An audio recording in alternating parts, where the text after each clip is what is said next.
সুপ্রভাত প্রিয় পরিবার। আজকে ব্লগটা আমার মামামের হাসি মুখটা দিয়ে শুরু করলাম। আজকে ব্লগটা তোমরা দেখতে থাকো, আশা করছি তোমাদের আজকে ব্লগটা ভালো লাগবে। ওকে তেল মালিশ করে দিচ্ছি আর ও দেখো খিলখিল করে হাসছে।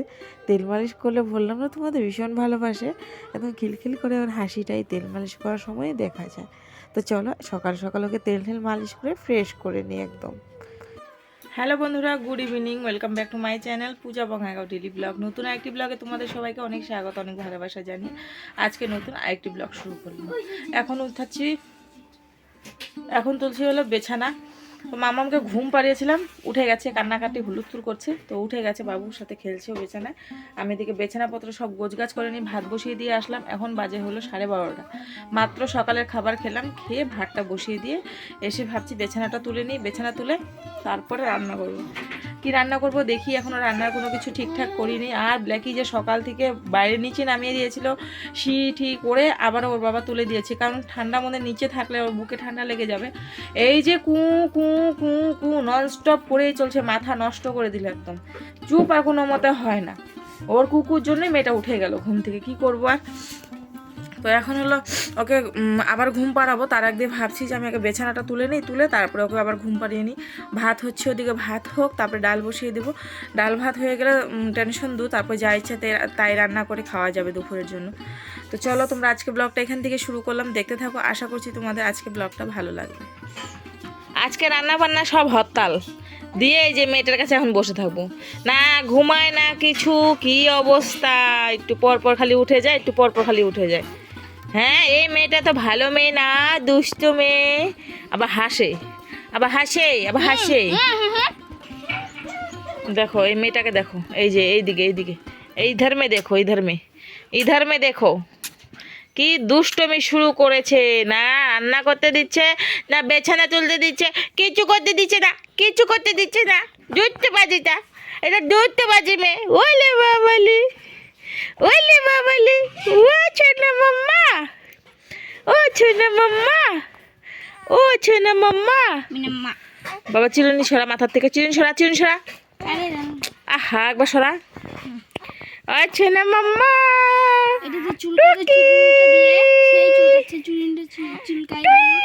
হ্যাঁ, চুলকাই মাম্মা। এদিকে এদিকে, ইধর মে দেখো, ইধর মে, ইধর মে দেখো। টুকি চুচ্চু বাচ্চা, দুধ বাচ্চা, ওই দেখ দুধ বাচ্চা।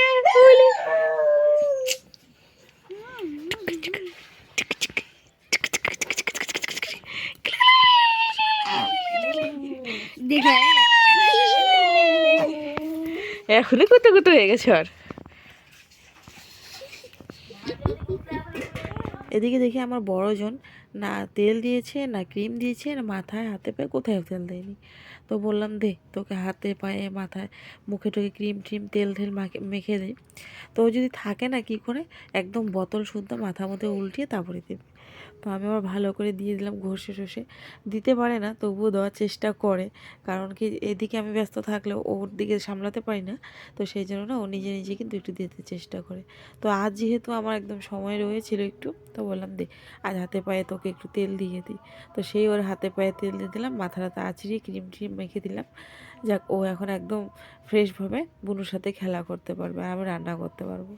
কি কি বলি, কি বলি মাম্মাম, কি বলি, কি ও ও ও ও হ্যাঁ হ্যাঁ হ্যাঁ হ্যাঁ হ্যাঁ হ্যাঁ হ্যাঁ হ্যাঁ, তারপরে তারপরে হ্যাঁ হ্যাঁ কু, তারপরে তারপরে হ্যাঁ হ্যাঁ হ্যাঁ হ্যাঁ।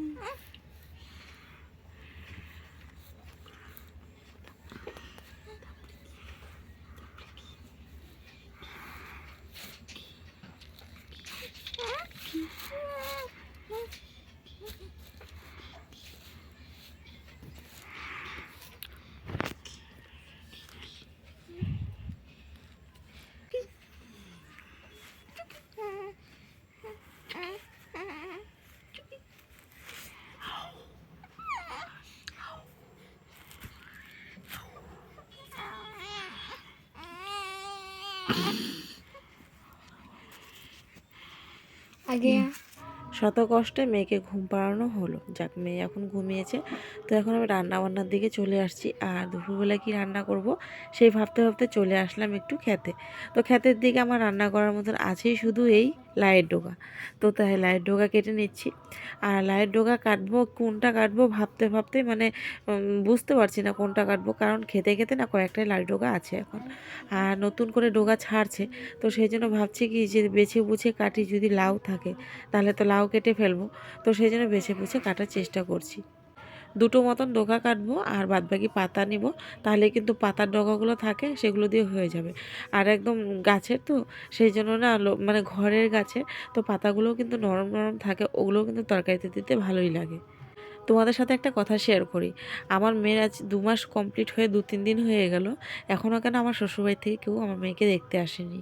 তো আমার শ্বশুরবাড়ি থেকে দেখতে আসার কারণ হলো, না আসার কারণ হলো, আমার মেয়ে যখন হয়েছে তখন একজনের বলে অসুবিধা হয়েছে, ওষুধ পড়ে গেছিলো, সে পুজো টুজো দিতে পারেনি, পুজো অন্য কাউকে দিয়ে দিতে হয়েছে, সেগুলো পুজো পারলে দিতে পারেনি, সেই জন্য আমার মেয়ের জন্ম হওয়াতে অসুবিধা হয়ে গেছে। আরেকজন আছে, তাদের সাথে আমাদের অনেক দিন থেকে কথাবার্তা নেই। তো তারা আসতে চেয়েছে কি না সেটা আমি জানি না, কিন্তু একজন যাদের সাথে আমার কথাবার্তা ছিল তাদের এরকম কথা শুনে আমার ভীষণ খারাপ লেগেছে যে এটা হলো ভগবানের দেওয়া দান। ভগবান যখন সময় হবে তখনই দিবে। আমি যখন ভাববো তখনই যে হয়ে যাবে তা তো কথা নাই। যখন যার আসার সময় হবে তখনই সে আসবে, তাই না? ওদের ধারণা হলো সি সেকশন ডেলিভারি যেহেতু করিয়েছে, তাহলে সি সেকশন ডেলিভারিটা নিজে ইচ্ছা করে করাতে পারতো, যখন ইচ্ছে হলো তখনই করাতে পারতো, এরকম একটা ধারণা ছিল। তো দেখো, সব কিছুর একটা সময় আছে, তাই না? তো সময় বুঝে কিন্তু ডেলিভারিটা হয়। তো আমি তো গেছিলাম আগে 17 তারিখে, কিন্তু হয়নি। তো ভগবান যখন যাকে পাঠানো তখনই তাকে পাঠাবে। তো ওর জন্ম পৃথিবীতে হওয়ারই ছিল 20 তারিখে, সেই জন্য ও 20 তারিখে এসছে। তো সেই নিয়ে ওদের খুব অসুবিধা হয়ে গেছে যে আমাদের ওষুধের জন্য ওদের পূজাপালি সব বন্ধ হয়ে গেছে। তার জন্য মানে আমাদের সাথে ফোনাফোনিও নেই, আর কথাবার্তাও নেই, যোগাযোগও নেই। তাদের বাড়ির সামনেই ছিলাম আমরা, তবুও আমাদের মানে তবুও ওরা একটা ফোন করে আমাদের জিজ্ঞাসাও করেনি যে কি হয়েছে না হয়েছে বা কেমন আছে না আছে, জিজ্ঞাসাও করেনি। তো সেই জন্য আমরাও আর কাউকে ফোন টোন করিও নি, আর কোনো কিছু বলিও নি। আর জানানো যে মেয়ে হয়েছে বলে জানানো, সবাইকে জানিয়ে দেওয়া হয়েছিলই, তারপরেও ফোন করে কেউ খবর নেয়নি, সেই জন্য আমরা আর কিছু বলিও নি। তো সেই জন্যই ওরা মানে আসেও না, আর আমাদেরও যাওয়া হয় না। তো চলো, যাই হোক, তোমাদের সাথে এই কথাগুলো শেয়ার করলাম, অনেকদিন শেয়ার করবো ভাবছিলাম। রান্না বান্না কিচ্ছু করতে ইচ্ছে করতেছে না।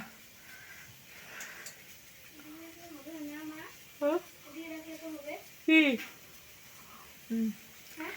রান্না বান্না কিচ্ছু করতে ইচ্ছে করছে না, শুধু ঘুম পাচ্ছে, মনে হচ্ছে ঘুমিয়ে পড়ি এরকম লাগছে। গতকালকে রাতে ভীষণ ঠান্ডা ছিল, ভীষণ ঠান্ডা ছিল। কাল রাতে না ঠান্ডা লাগছিল আমার। তো রাতেরবেলা চাদর টাদর মোড়া দিয়ে ঘুমিয়েছি, কিন্তু মাম্মাম একটু পর পর কান্না করে, ওকে খাওয়াতে হয়, সেই জন্য হাত হুত বের করে রাখতে হয়, তো ঘুমটা ভালো করে হয়নি। এখন ভীষণ ঘুম পাচ্ছে। তো সেই জন্য না ভীষণ ঘুম পাচ্ছে এখন। ওকে উদলা হয়ে হয়ে খাওয়াতে হয়, তারপরে আবার ওকে দেখতে হয়। তো না, কালকে রাতে ঘুম হয়নি, এখন ভীষণ ঘুম পাচ্ছে, খালি ঘুম পাচ্ছে। আর চাকু দিয়ে যা আমাকে, চাকু দে। মনে হচ্ছে কি ঘুমিয়ে পড়ি এরকম লাগছে, রান্না বান্না বাদ দিয়ে। তো ডোগা তো নিয়ে আসলাম, এখন ডোগা রান্না করবো বলে বাটা খাবে, ওই জন্য বাটা করবো। আর হলো দেখি কি রান্না করি। তো চলো রান্না বান্নাগুলো করতে থাকি। ডাল হয়ে গেছে, ডালটা আগে ফোড়নে দিয়ে নিই। ভীষণ ঘুম পাচ্ছে, ভীষণ। তো বন্ধুরা, এদিকে আমি লাইয়ের ডগা দিয়ে, পেঁয়াজ কলি দিয়ে, আলু দিয়ে আর লঙ্কা জিরা বাটা দিয়ে একটা চচ্চড়ির মতন করব। আজকে বেশি কিছু রান্না করব না, ভাল লাগছে না, বললাম তোমাদের যে রান্না বান্না করতে ইচ্ছে করছে না। তো এই যে সিম্পল কিছুই রান্না করছি। এইটা সেদ্ধই হয়নি এখনও, সেদ্ধ হলে এটা ঝোল একটু ঝোল করব। এটার মধ্যে যদি কটা গুঁড়া মাছ দেওয়া যেত তাহলে ভালো হতো খেতে। আর হলো এদিকে ভাত হয়ে গেছে, এদিকে এই যে একটা ভাজা, সব কিছু দিয়ে ফুলকপি টুলকপি দিয়ে একটা ভাজা। বাবু এগুলো খাবে না, সেই জন্য এখানে যে বাবুর জন্য রয়েছে লাউ পাতা বাটা। আর এখানে তো ডাল তো রয়েছে, ডাল তো হবে, ডাল আর লাউ পাতা বাটা দিয়ে বাবুর খাওয়া হয়ে যাবে। মেয়ে ওদিকে ঘুমোচ্ছে, এখনও ঘুম থেকে উঠেনি। আর আমাকে দেখো পুরো পাগলের মতো লাগছে, মাথাটা আঁচড়াবো কী করবো কিচ্ছু করতে ইচ্ছে করছে না, মনে হচ্ছে খালি ঘুমিয়ে থাকি এরকম লাগছে। তো এখন এডিট করব, এডিট করা হয়নি, এখন এডিট করব। বাবু দিকে বল নিয়ে কি দৌড়াদৌড়ি ছুটাছুটি করছে, খেলাধুলা করছে। তো চলো আমি এখন এডিট করে নিই, এডিট করে আপলোডে বসিয়ে দিই, তাহলে আমার একটা টেনশন দূর, কাজ দূর। বুনু উঠে যাবে দেখি শব্দ করলে। তো চলো রান্নাটা করে নিই।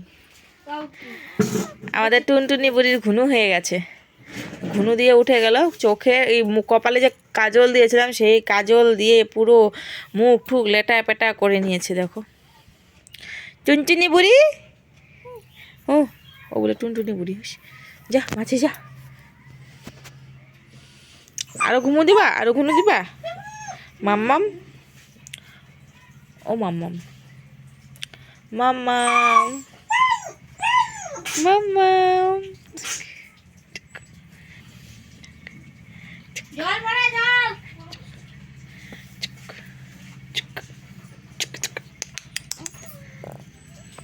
শুভ সন্ধ্যা বন্ধুরা, খাওয়া দাওয়া করে মাম্মামকে ঘুম পাড়ালাম, বাসন কাসন ধুয়ে ঠুয়ে মাম্মামকে ঘুম পাড়ালাম। মাম্মাম ঘুম হলো, ওনারা পাপা অল্প সময় ঘুমিয়েছিল, ও কাজে গেল, গেটটা বন্ধ করে দিয়ে আসলাম। বললো তোমার যেতে হবে না, আমি বন্ধ করে দেবো ঠান্ডার মধ্যে। আমরা না যাও, আমি বন্ধ করে দিচ্ছি। পরে বন্ধ করে দিয়ে এসে এই যে বিছানায় ঢুকলাম, ওইটাকে বললাম পড়তে বস, ও বিছানায় বসছে, বললাম এদিকে বসতে, ওখানে বসবে। আর আমাদের এখানে আজকের থেকে শুরু হয়ে গেল কীর্তন। তো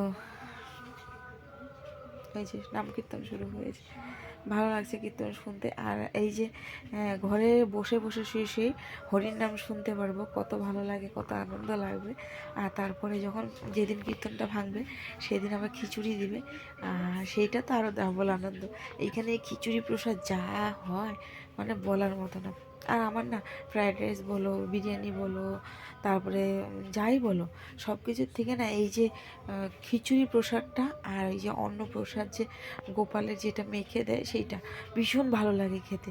আমাকে এই প্রসাদ, এই খিচুড়ি আর অন্ন প্রসাদে দলা প্রসাদের সাথে মানে যে কোনো জিনিসে যদি বলো যে ছেড়ে দিতে, আমি ছেড়ে দিব, কিন্তু এই দুটো জিনিস আমি ছাড়তে পারবো না। খিচুড়িটা আমার ভীষণ প্রিয়, আর তার সাথে আমার এই অন্ন প্রসাদটা দলা যেটা মেখে দেয় সেটা আমার ভীষণ প্রিয়। দুটো খেতে আমি ভীষণ ভালোবাসি। আগে আমরা এক বাড়িতে ভাড়া ছিলাম, ওই বাড়ির পাশে একজন ভোগ দিত। তো সবাইকে উনি না দুপুরবেলা প্রত্যেকটা কার্তিক মাসে, পুরো কার্তিক মাস জুড়ে উনি সবাইকে দোলা প্রসাদ দিত। তো আমাদেরকেও দিত একদলা একদলা করে, দিয়ে ভীষণ ভালো লাগতো খেতে। আর মাঝে মধ্যে না আমরা ওদের বাড়িতে মানে চাল সবজি টবজি এগুলো দিতাম, উনি রান্না করে এক্সট্রা করে আবার আমাদেরকে দিয়ে দিত। যে গামলা ভর্তি দিতাম ওই গামলা ভর্তি আবার দিয়ে দিত, যা ভালো লাগতো না খেতে, মানে বলার মতো না। তো এখন তো আর সেরকম ওদের বাড়িতে যাওয়া হয় না, ওদের বাড়ি থেকে আমি কাপড় জামা আনি ওই ওদের বাড়িতেই। তো এখন আর তো যাওয়া হয় না ওদিকে। আর যদি কিছু আনা নেওয়া থাকে তাহলে ওকে বলেও নিয়ে আসে, দিয়ে আসে, আমার তো যাওয়া হয় না। কিন্তু ভীষণ স্বাদের প্রসাদ বানায়, কিন্তু ওনার মতন প্রসাদ মনে হয় আর কোথাও এরকম পাওয়া যাবে না, এত টেস্ট মানে উনি। কারণ কি প্রসাদটা না, গোপালের প্রসাদটা মন দিয়ে যদি রান্না করে গোপালকে ভোগ দেওয়া যায় না, তাহলে কিন্তু সে আলু সেদ্ধ অন্নও কিন্তু ভালো লাগে। তো সেই, তো চলো এখন আমি শুয়ে থাকবো, আর মামাও ঘুমিয়ে রয়েছে, আমিও ঘুমিয়ে থাকবো। তো চলো বন্ধুরা, আজকে ব্লগটা এখানে শেষ করছি। কেমন লাগলো তোমরা অবশ্যই কমেন্টে জানিও, ভালো লাগলে like comment share and subscribe করে বেল আইকনটা ক্লিক করো। তো বাই বন্ধুরা, সবাই ভালো থেকো, সুস্থ থেকো। কাল আবার নতুন সকালে নতুন একটি ভিডিওতে আবারও দেখা হবে। টাটা বাই বাই সবাইকে।